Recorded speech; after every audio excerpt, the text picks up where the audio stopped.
Hello everyone and welcome to my YouTube channel. If today is your first time, I'm Aboagye and my channel focuses on how to get scholarship to study abroad, how to study abroad, finance and everything in between. Today I have with me Alfred Adjabeng, who is going to share with us some information about the Chevening Scholarship. So before I start, I'll just give him the opportunity to introduce himself, then we can go right in.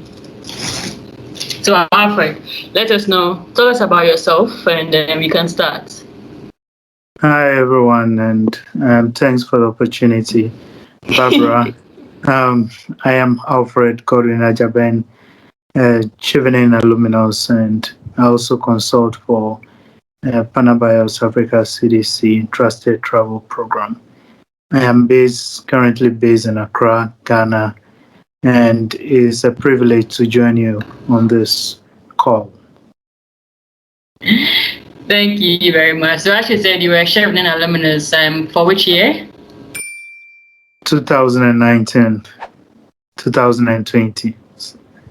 So Also just last year? Yeah, just last year. Okay, awesome. So before we actually start with the conversation, the first thing I want to ask you is the scholarship difficult to win? Not necessarily, but you have to be prepared. The scholarship has some eligibility criteria. It has an objective. You must make sure that you fall within those to have an increased chance of being selected. And everybody that is selected as a Chevening scholar is highly privileged. So the Chevening secretariat tries very much to select the best candidates for the scholarship program. So if you are selected, you are very fortunate. Okay, so my next question is why Chevening and why UK? Because I'm sure there are lots of scholarships you could get to go study in UK. So why this particular one? Chevening scholarship is just not a scholarship that provides tuition-free and living allowance as other scholarship does. It's prestigious in the sense that it provides you access to an opportunity for cross-cultural experience. It also provides an opportunity to interact with the business community in the UK and to interact directly with stakeholders in your field, because the scholarship is structured in a way that there is engagement, there is networking, there is sharing of opportunities, and there is also partnership at the end of the program. That the essence that you can be able to give back after the scholarship program. I quite remember that when I was asked the question in one of my applications why I decided to choose Chevening Scholarship over other scholarship, as I've seen now, is that the network is huge. You have you form part of a community that is constantly engaging itself, a community that keeps thinking of making their community better. There is something I call Chevening passion that connects everybody together, people of like mind. And you see people from different countries all over the world having one vision of making our world a better place. So, and there are resources available. So, unlike other scholarships where you benefit from tuition-free and resident support, Chevening, you become part of a community that engages you throughout your lifetime. You become a Chevening alumnus, and you have people who are making so much impact in our community that you can count on, can be inspired by, and can connect with or can collaborate with on projects. Okay, so from what I'm hearing from you means that was the only scholarship you applied for. You didn't apply for any other ones. It was just that particular one. Yes, I applied for all Chevening Scholarship, and I'm proud of it. Was it your first time? of applying? It was my first time of applying. Okay, so then now why UK? Because there are actually a lot of countries where you could study abroad, because even Chevening you could get it in Canada. So why UK in particular? If there's any special reason? First, the Chevening scholarships make it possible to only study in the UK, right, in the United Kingdom. Secondly, also, the UK is quite diverse. And also, the UK has rich culture. Most of our countries were colonized by the United Kingdom. We share some form of history with them, so it's easy for you to relate with these experiences, these political experiences, whilst you are studying there. And I like the UK because it creates this environment for you to um, be great. Yeah, I would say. Sorry. Okay, I wanted to say something about this, but I'll just leave it. I'll just leave it for now. Like, when does the application for the Chevening open? I usually it opens around October, November. You should be on the lookout for the Okay, scholarship. and So, when did you start your preparation? Did you start your preparation before then, or? yeah, I started before. I think as part of my year plan in 2008, 18, I was determined to travel abroad and study abroad. So it was one of the factors I took into consideration. So I prepared ahead of time. Um, I read some few tips online about applying for Chevening Scholarship. They were very helpful. I watched some YouTube videos as well. So that actually helped in answering the questions that were asked. So it started 2 years in your preparation. I started yeah, a year, basically. Yeah, But yeah, a year roughly, or less. that's impressive. And what are some of the eligibility criteria for wanting to apply for the Chevening? You should have a first degree, of course, and you should be an outstanding leader in your field, because that's what mostly the Chevening scholarships focuses on. And you should as well um, have a very great GPA to be able to gain admission to uh, universities in the UK. And you should be able to write IELTS exams to be able to get a score that is also determined by both your university that you're applying to and also by Chevening Scholarship. Um, yes, and you should be able to put forward a good application that is convincible to be selected for the scholarship. Okay, so you said a grade GP. What is termed a grade GP? Just first Yes, class? so first class, second class, upper. Mostly, I won't be too certain on that. I would first ask that you look at, because Chevening will want you to get an unconditional offer from a university in the United Kingdom.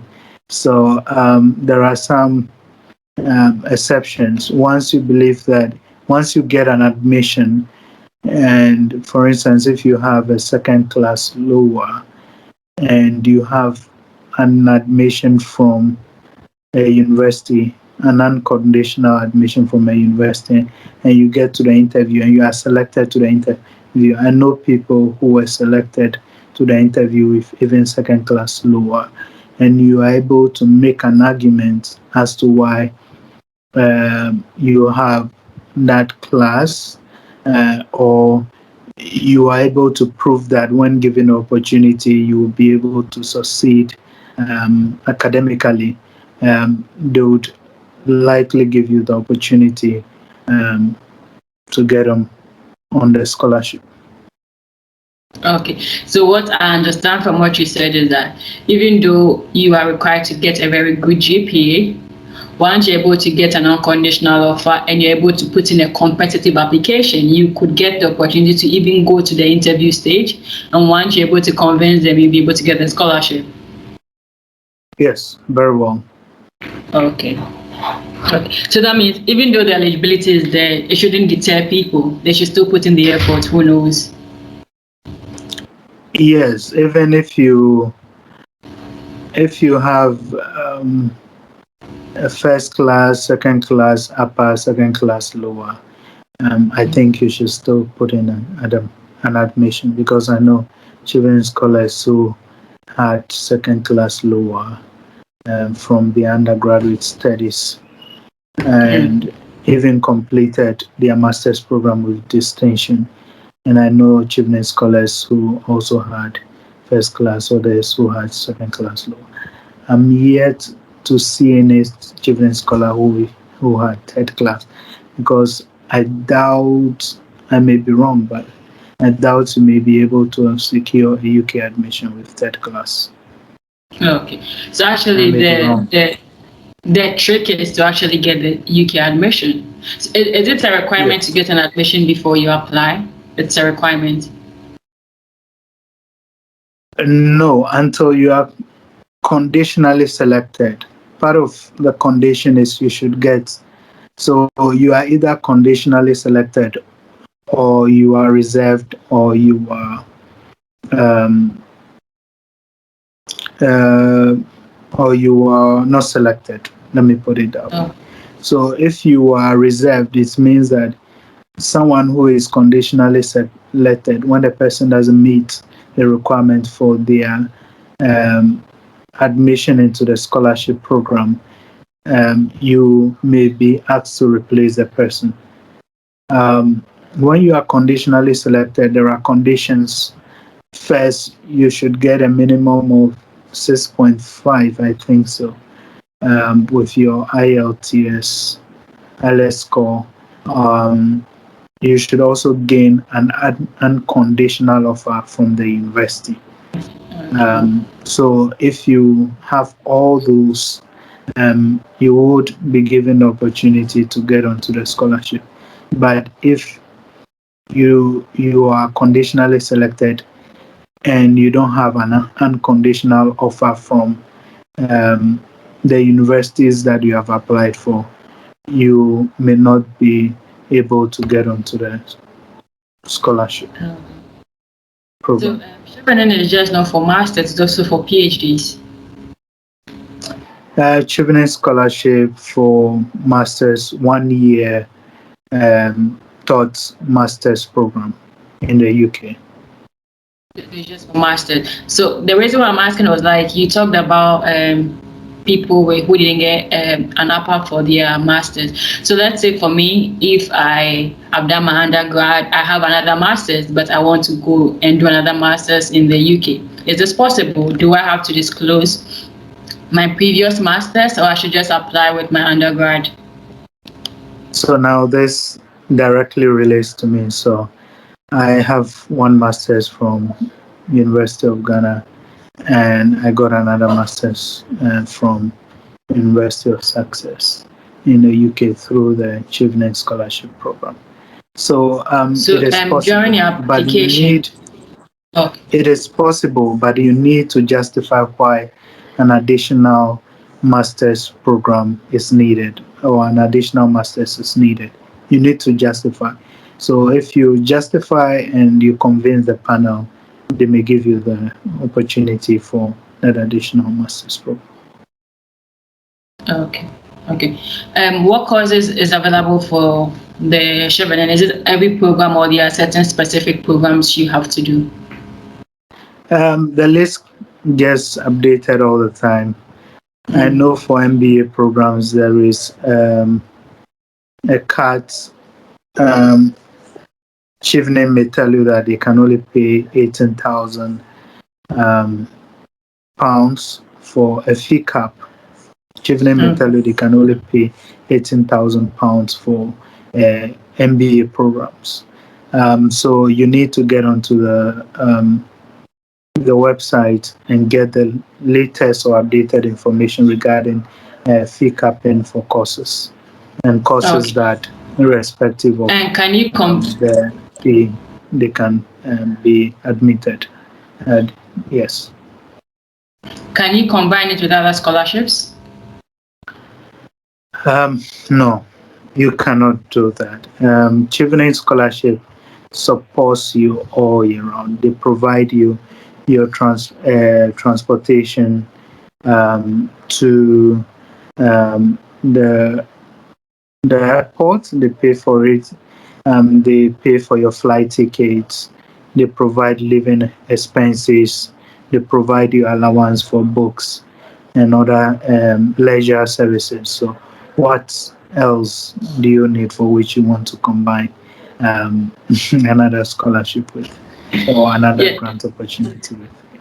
The reason why I said that, prestigious scholarship in the world. So. No, the reason why I said that was like you were like, there's actually a fee cap. So let's say if the school I'm going to, if Chevening can cover that fee cap, that's where I asked if it was possible to combine other scholarships. Because that is an very important question, because I had a colleague who applied for an MBA program and got a fee cap. So she had I think £5,000 scholarship from the university, so that made up for her school fees. So yes, there are times where when the fee cap doesn't provide the full cost of your education, you can seek for an additional support from the university or from any other place to support your school. Okay, so it's only allowed if it doesn't cover your fee cap, but if it covers everything, you are not allowed to combine it with other scholarships. Very well. Okay, so now let's go deep into the application. Like, what do you think made your application stand out? I think the objective of the scholarship program is to support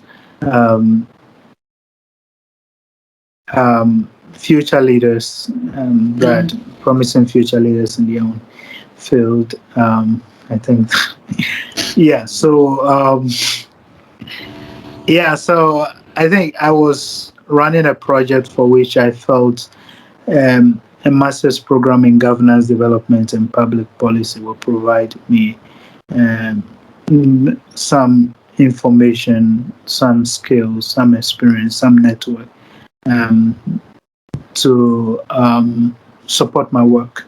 So that was why I applied for it. And I felt there were other people who were also qualified, and for the same reason, I only had to justify why I felt that my work is significant to the development of Ghana, to the Commonwealth, and to the world at large.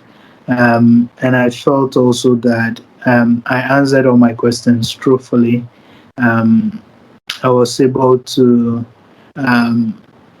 clearly state out why the Chevening Scholarship is fit for purpose in achieving my future goals, my professional and personal development goals.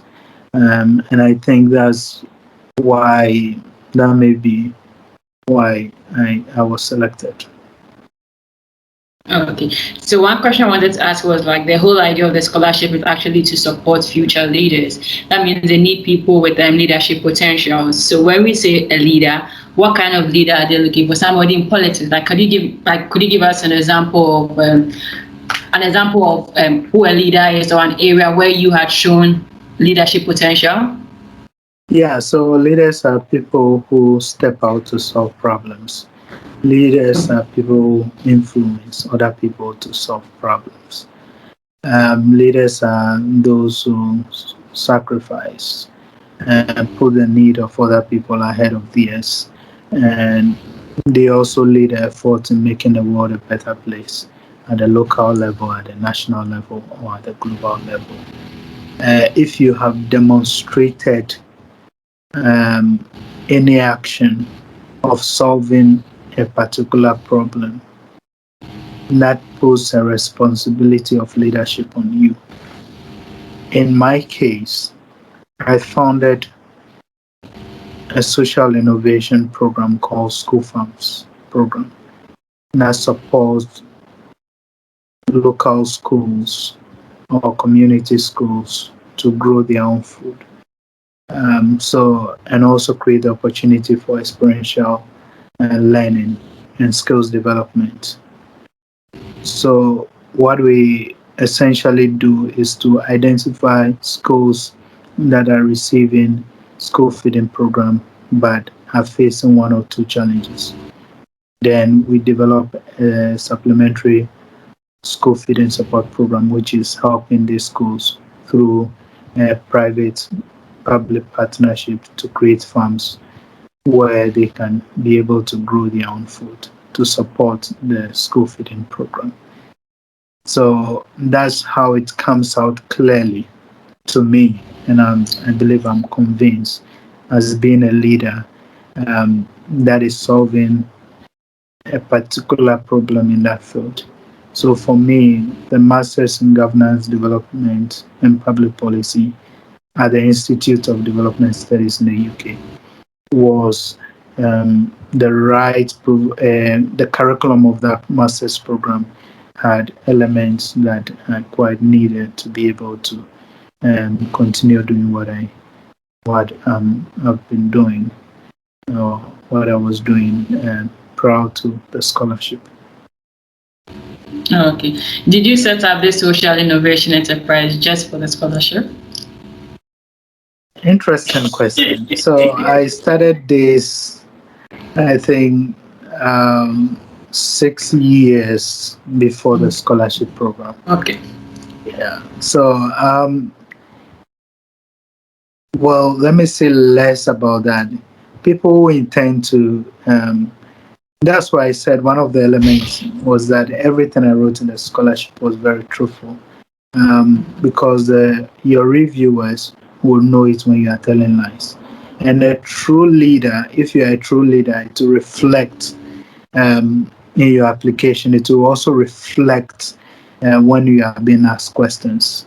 And I think I would advise people to just be truthful, be real. Leaders are people who are truthful, people who are real to their vision. And the scholarship serves a particular purpose, right? And it is important to focus just on that. For the scholarship, does work experience matter? It matters. Even in the admission into some master's program, it insists that you should have 2 years professional experience. If you are a leader, an outstanding leader in your community, that in itself is a professional experience. So,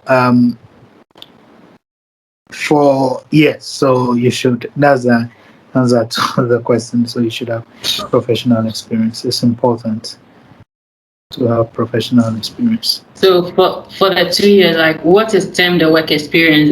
Is an internship considered a work experience? Is voluntary work considered work experience, or it should be like a full-time 2-year work experience? Like in the national service we do in Ghana, is it also considered as work experience?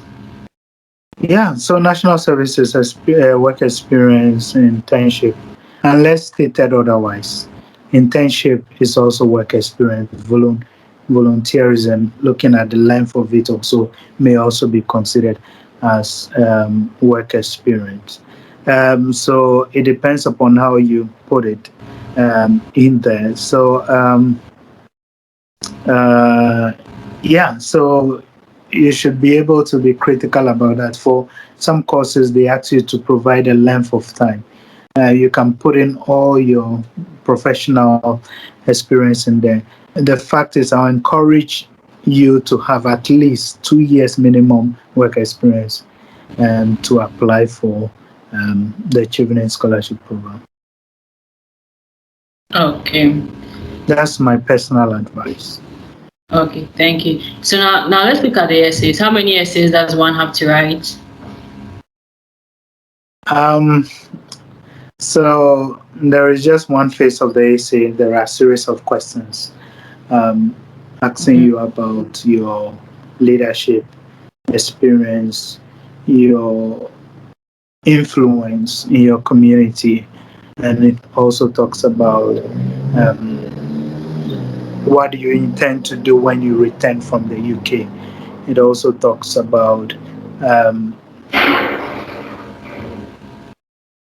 what networking experience or skills do you have, and also talks about what skills or benefit you think you can derive from the scholarship program. So those are the set of questions that fall within the essays. That are the essays that you ought to write about.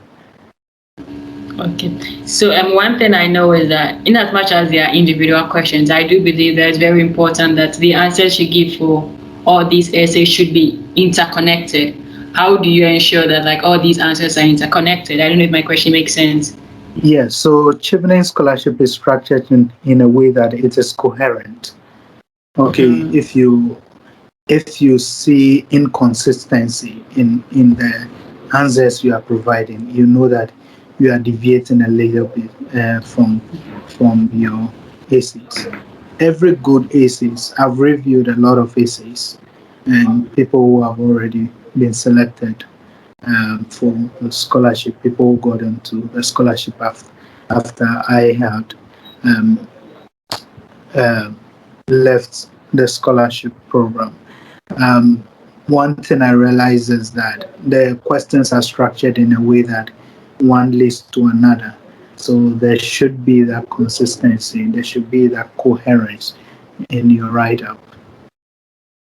So if they ask you about your leadership skills, they are going to ask you about your influence, what you are going to do when you return, what you are going to, the skills you think you are going to acquire and experience through your program. So all of them are geared towards the goal of providing support for future leaders to continue providing service, to providing support to their communities. Okay, thank you. As you said, you've done a lot of proofreading of essays. Like, what would you consider a good essay? What should a good essay actually have? Like, if you could just give us like maybe 3 features or 4 features of a good essay. Yes, certainly a good essay should um, be coherent. It should be have clarity. There should be clarity of thoughts in expressing, in writing. If you write it, if you write an essay and you give it to a colleague and they don't understand what you have written, it's likely that your reviewers may not be able to understand. So you should be able to communicate effectively what the answers are, understand the answers, then that will give you understand the questions, and that will give you the opportunity to answer the questions. And also make sure that your your grammar is correct. Okay, proofread. Make sure that um, your English is correct, and also make sure that you communicate your passion truthfully. Okay, and you are able to be clear in your writing. Yeah, so I think Okay, those are the things I thank consider you. as key to. Okay, and I also want to chip in something about the good essay. When I review essays, one thing I tell people is that like before they actually submit the essays, they should give it to just anybody, somebody who should I say not a professional or their colleague to read the essay. And afterwards, they should just take the essay from the person and ask the person, what did you get from the essay? if the person, whatever the person tells you, if that is not the central theme of your essay, you know that your essay is not really going far, which is very, very important. It's very important that whoever reads your essay should be able to get the central theme or the message you are trying to put across. If your colleague or anybody can't tell whatever you are trying to put across, trust me, nobody, the reviewer is obviously not going to understand the message you are going to put across. So yeah, that's what I wanted to chip in with the idea of a good essay. And also, you talked about proofreading. How many people proofread your essays? Yeah, I for me, nobody did that. I used a software, Grammarly, paid Okay, subscription to proofread my essay. awesome. Okay, now let's talk about plagiarized essays. Is there any plagiarism software to be able to see these essays? And do they actually go through everybody's essays to read? Because most people feel that they don't really read the essays because a lot of people are actually applying for it. Yeah, I can't tell, but I would advise you not to plagiarize. Nowadays, there are a lot of softwares that really help people identify, track this Yeah. plagiarism, and be able to disqualify essays that have been plagiarized. And the manner in which the questions are structured, um, plagiarism should not be a motivation um, to getting onto the scholarship. It is the hardest path to take. So why don't you write out truly what your experience is? So this new age, of course, I don't know, but I think that there might be a plagiarism checker, and once you are found wanting, you are taken off. That could be a ground for your dismissal. Okay. Okay. So I know that on the Chevening website there are actually some priority areas. Is it important that you choose a course that is in line with these priority areas, or even if it's not in line with it, if you still feel that whatever you want to do is good, you should just go ahead to apply, or it's important you align it with those areas of interest? And that may help. It's a competitive process. So you have to adopt a strategy that you feel will work out clearly, whilst also staying true to your own vision and also ensuring that it falls in line with the goal of the scholarship program. Okay, so let me get it correctly. The procedure is you first have to apply for a school in the UK. If you get a conditional offer, you apply for the Chevening, which includes the essays. And after the essays, what's next? Is it the procedure? Either way works. I actually applied for the scholarship first, and when I was Okay. longlisted, then I began applying for the schools. Other people applied for the schools, got even unconditional offers before applying for the scholarship. So either way, you have to ensure that Okay. before you are conditionally selected, there are timelines. You have to follow clearly the timelines. And when you are conditionally selected and you don't have an unconditional offer from a university that you're applying to, or you fall short of fulfilling the conditions for your conditional offer to become unconditional, then you are likely to lose your spot for the scholarship. Okay. Okay. I see. How many schools did you apply for in the UK? Mine may not be encouraging. I applied for only one school and Okay. applied for 3 courses, but there are other people Okay. who have who apply for more schools. It's advisable to apply for at least 3 schools, 3 different Oh, schools, but I applied for one school. by 3 different courses, so it's Yeah, basically 3 different courses. Yeah, that's correct. okay. So I want to find out like The after reason I this. say Okay. the reason I say that is when you apply for one school and you are not offered admission, you may lose your spots. Okay. So it's important to cast your net wide. Fine. That's true. Is there an interview stage? Yes, there is. When you are shortlisted, you are shortlisted for an interview. So it is Okay. either face to face or virtual interview. And basically, the questions asked there are really focused on the content of your essays. There are only few questions that are from um, not directly related to your essays, but most of the questions are on your essays, the content of your essays. Okay. What's the duration of the interview? I had certain times 15 minutes, 15 to 20 minutes. Okay, so that's And not really in the long. extreme case, you can have it up to 30 minutes. Okay. Okay. And for the face to face, does dressing matter how the person dresses for the interview, or it's just you and the questions? I think you should dress decent. Okay. Um, that's what I've noticed so far. But dress decent and make sure that um, you are well prepared. Know your stuff. Know the content. Read through your essay over and over and be prepared. I can assure you that the evaluators will be much more interested in what you say, what the answers you provide, and what you wear. Okay. And is the interview intensive or is just relaxing, just getting to know you and all that? It's a conversation. So Okay. if you are well prepared, you wouldn't.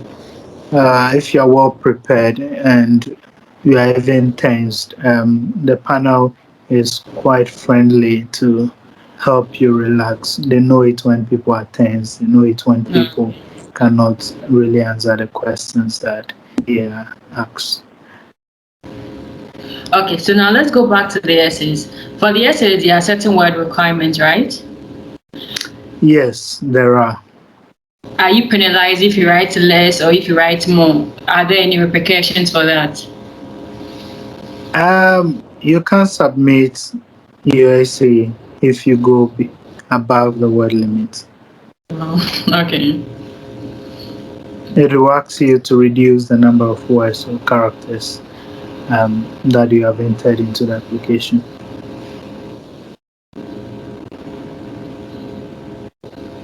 Oh, okay. So now, thank you very much. Like, this has been a very interesting conversation. We're almost getting to the end. So I want to ask you this question. Let's say I'm in my undergraduate studies and I plan to apply for the Chevening afterwards. Like, what are some of the things you think I should start doing now to actually increase my chance when the time is up for me to apply? I think you should start reading about the scholarship, the goals of the scholarship. If you know some Chevening scholars or Chevening alumnus, start speaking to them, asking them to give you tips on how to prepare for it. Stay true to your vision, objective, and your goal, your passion for development work or whatsoever you are doing. Stay true to it. And I think that you should as well also read wide. There are YouTube videos, there are resources online that would help you prepare for um, the scholarship. And most importantly, the Chevening website, chevening.org, has more information than any other source to provide helpful information for your preparation for the scholarship. Okay. And thank you very much. So after the program in the UK, what happens? You get a job or you have to return back home?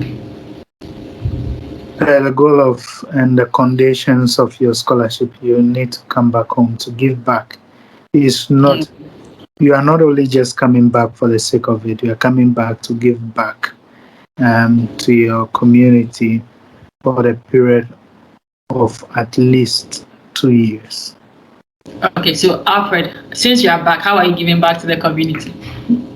Yeah, so I am still supporting my organization. I'm the founder of School Farms. So we're developing new partnership and putting in measures to pilot in other new communities and schools. Okay, so to giving back, you have to decide on what you have to give back. There's no like thing that you have to do for you have to decide as a person to give back to the society what you want to give back.